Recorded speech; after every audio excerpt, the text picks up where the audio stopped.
पहले बात करते हैं, आज ग्रेटर नोएडा के दौरे पर है प्रधानमंत्री नरेंद्र मोदी। सेमिकॉन इंडिया 2024 का उद्घाटन करेंगे पीएम मोदी। उनके साथ सीएम योगी आदित्यनाथ भी कार्यक्रम में मौजूद रहेंगे। 17 देशों के प्रतिनिधि भी इस दौरान मौजूद रहने वाले हैं। 26 देशों की कंपनियां एक्सपो में शामिल होंगी। यमुना अथॉरिटी एरिया में बनेगा देश का सबसे बड़ा सेमीकंडक्टर पार्क। सेमीकंडक्टर कंपनियों का सबसे बड़ा आयोजन सेमिकॉन इंडिया एक्सपो आज से 13 सितंबर तक ग्रेटर नोएडा के एक्सपो मार्ट में होने जा रहा है। इसमें सेमीकंडक्टर सेक्टर की दुनिया की जानी मानी करीब 26 कंपनियां हिस्सा लेंगी। इस एक्सपो का उद्घाटन प्रधानमंत्री नरेंद्र मोदी करेंगे। साथ ही मुख्यमंत्री योगी आदित्यनाथ भी कार्यक्रम में मौजूद रहेंगे। वह इन्वेस्टर्स के साथ 2 सेशन में 1-to-1 कार्यक्रमों में हिस्सा लेंगे। वर्कफोर्स पवेलियन, डेवलपमेंट पवेलियन का उद्घाटन भी करेंगे। 3 दिवसीय इस आयोजन में 17 देशों के 255 प्रतिनिधि हिस्सा लेंगे, जिसमें भारत समेत अमेरिका, जापान, साउथ कोरिया जैसे देशों के दिग्गज प्रमुख हैं। बुधवार, गुरुवार और साथ ही शुक्रवार तीनों दिन सुबह 10 से लेकर शाम 6 बजे तक प्रदर्शनी आयोजित की जाएगी।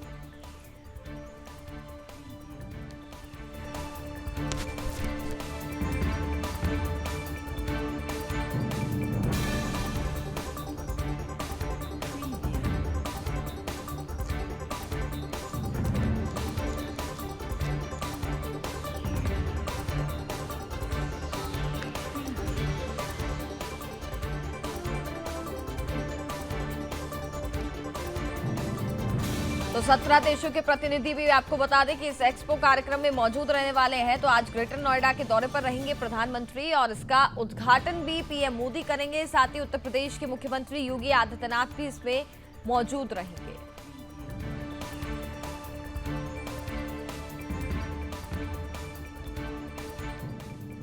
हरियाणा विधानसभा चुनाव को लेकर के भी तैयारियां जोरों शोरों पर चल रही हैं। आम आदमी पार्टी ने अपनी तीसरी लिस्ट जारी कर दी है। इस लिस्ट में 11 उम्मीदवारों के नाम हैं।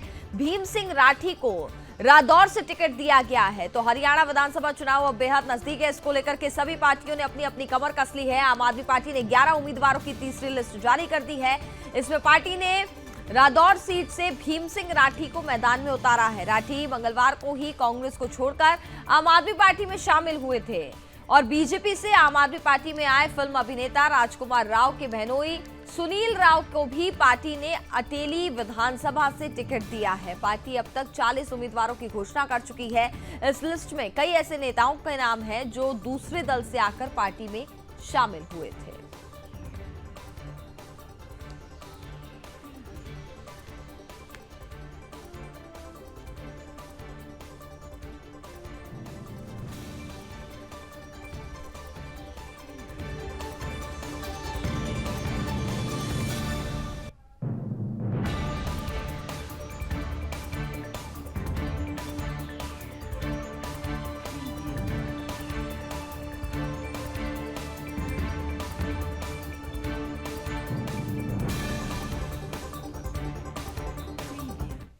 खबरों में आगे बढ़ते हैं। मुंबई के कांदिवली में अकुर्ली ब्रिज का उद्घाटन हुआ। आपको बता दें कि केंद्रीय मंत्री पीयूष गोयल ने इस ब्रिज का उद्घाटन किया।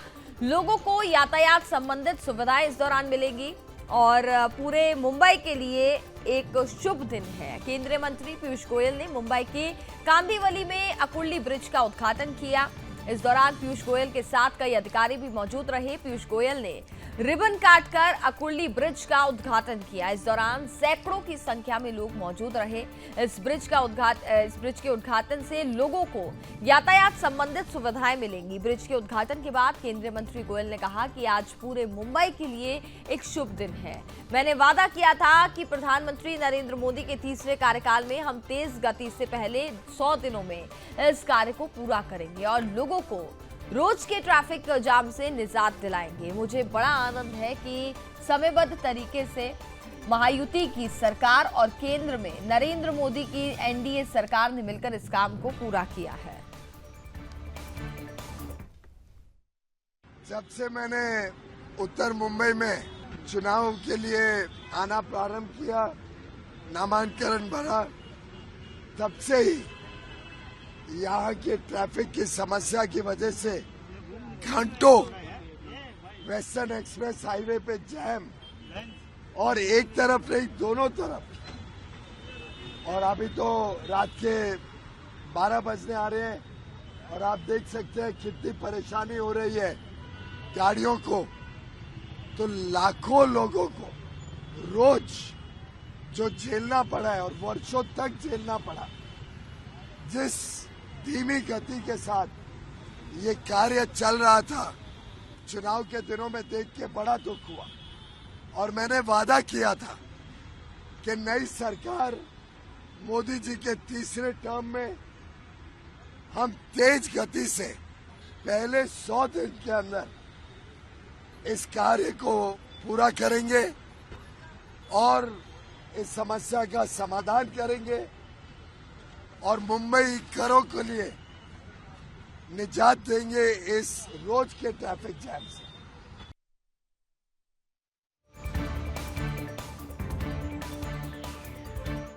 तो राहुल गांधी के सिखों वाले बयान को लेकर के राजनीति काफी ज्यादा गर्म नजर आ रही है। भारतीय जनता पार्टी के अलग अलग दिग्गजों की तरफ से अलग अलग प्रतिक्रियाएं सामने आ रही है।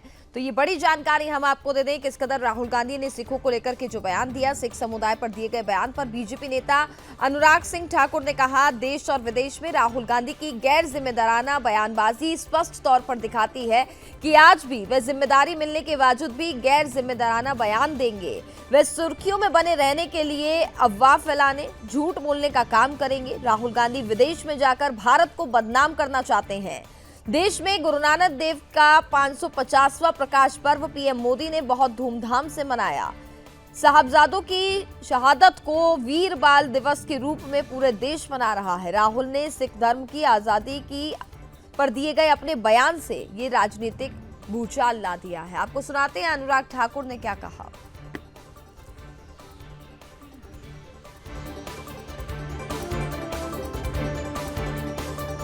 गैर जिम्मेदाराना बयानबाजी देश और विदेश में स्पष्ट तौर पर दिखाती है कि आज भी वो जिम्मेदारी मिलने के बावजूद भी गैर जिम्मेदाराना बयान ही देंगे।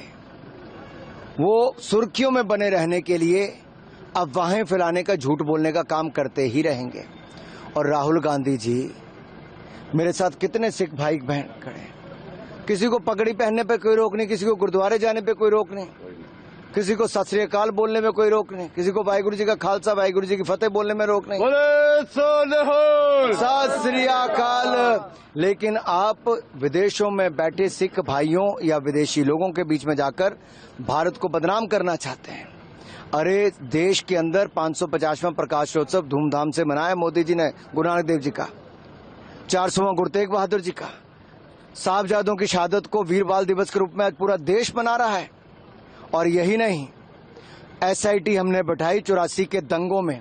84 के दंगों में जो सिखों का कत्लेआम हुआ था, केश काट दिए गए थे, पगड़ियां हटा दी गई थी, उनको मार दिया गया था, उनकी महिलाओं के साथ अत्याचार हुआ था, ये राहुल गांधी जी के पिता राजीव गांधी जी के इशारों पर हुआ था। राहुल गांधी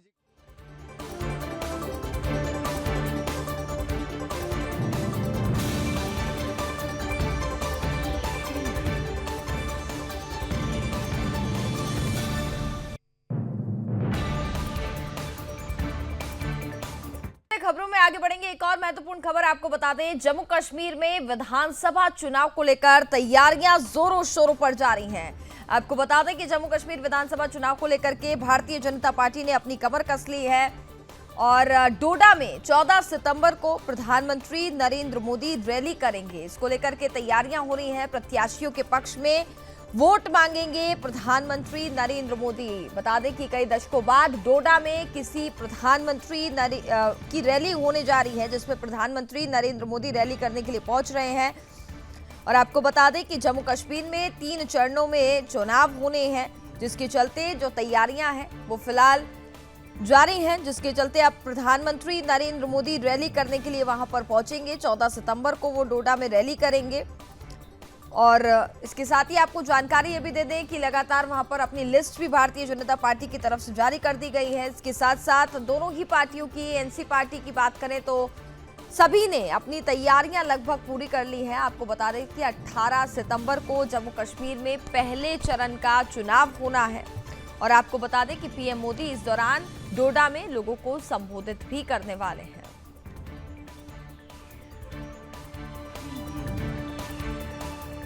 खबरों में आगे बढ़ते हैं और अब बात करते हैं, चाहे बात बाबरी मस्जिद की हो या काशी की, बात तो मुस्लिमों का गुणगान करने की हो या 15 मिनट में हिंदुओं का सफाया करने की, बात हिजाब की हो या वक्फ की, अपने आप को मुस्लिमों का एकमात्र नकली रॉबिन हुड मानने वाले ओवैसी अपनी टांग उठाने से बाज कहां आता है। वक्फ संशोधन पर बैठक जारी है और देश में चुनावी माहौल भी, ऐसे में मौका भी है और दस्तूर भी कि कैसे मुस्लिमों को अपनी बेतुकी बयानबाजी से बहकाया जाए और उनके मन में हिंदुओं के प्रति पलती नफरत को बढ़ाया जाए। जब से वक्फ संशोधन बिल सामने आया है तब से ऐसा कोई मौका नहीं है जहां ओवैसी ने इस पर जहर ना उगला हो। हाल ही में असदुद्दीन ओवैसी ने वक्फ संशोधन विधेयक पर सरकार पर निशाना साधा है। ओवैसी का आरोप है कि वे वक्फ कानून में बदलाव करके उनका वजूद खत्म करना चाहते हैं और हम हमारा वजूद मिटाने नहीं देंगे। ओवैसी तब क्यों चुप थे जब कोलकाता में डॉक्टर बिटिया के साथ घिनौना अपराध हुआ? वे अब भी चुप क्यों है जब ट्रेनों को डिरेल किया जा रहा है और उसकी साजिश रची जा रही है? क्या कुछ कहा है ओवैसी ने, देखिए इस रिपोर्ट में।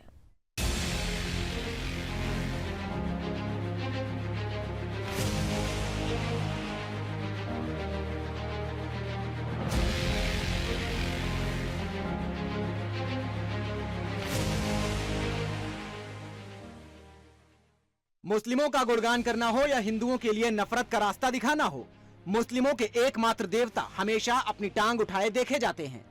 जी हां, ओवैसी, जो अपने आप को मुस्लिमों का देवता और उनके हक के लिए लड़ने वाला नकली रॉबिन हुड समझते हैं। उन्होंने अब वक्फ को बचाने के लिए ऐसी बातें बोल दी हैं जो सिर्फ मुस्लिमों को डराएगी ही नहीं बल्कि उनके मन में हिंदुओं के लिए घृणा और द्वेष भी उत्पन्न कर देगी। हाल ही में असदुद्दीन ओवैसी ने वक्फ संशोधन विधेयक पर सरकार पर निशाना साधा है। उनका आरोप है कि वो वक्फ कानून में बदलाव करके उनका वजूद खत्म करना चाहते हैं।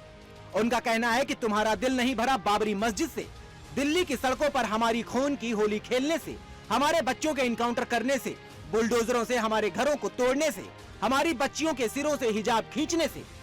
अब तुम इस वक्फ संशोधन विधेयक 2024 के जरिए हमारे वजूद को मिटाना चाहते हो।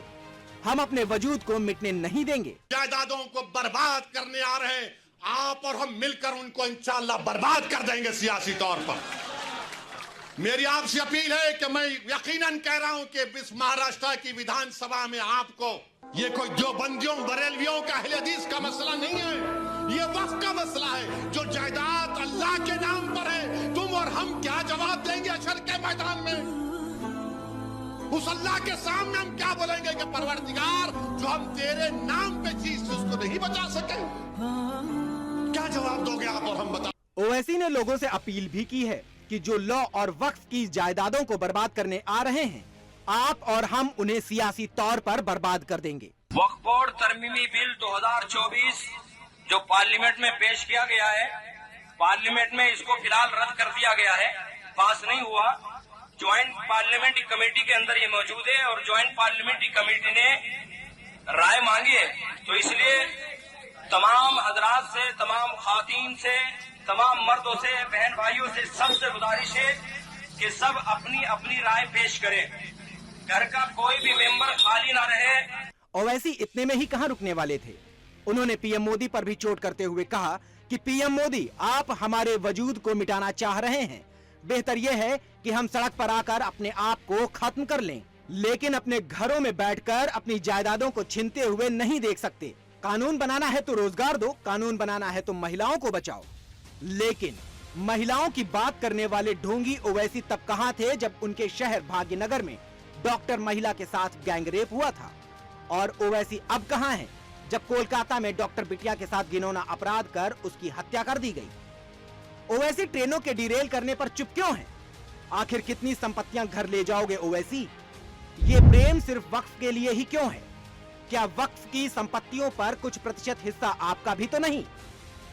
अपने आप को पढ़ा लिखा बैरिस्टर बताने वाले ओवैसी को इतनी बात क्यों समझ नहीं आती कि ये संपत्तियां मुस्लिमों की जागीर नहीं बल्कि देश की धरोहर हैं।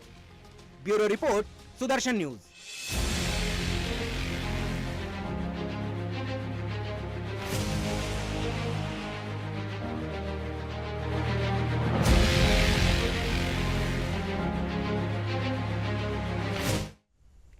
और और इसी के साथ फिलहाल इस बुलेटिन में बस इतना ही। आप देखते रहिए सुदर्शन न्यूज। नमस्कार।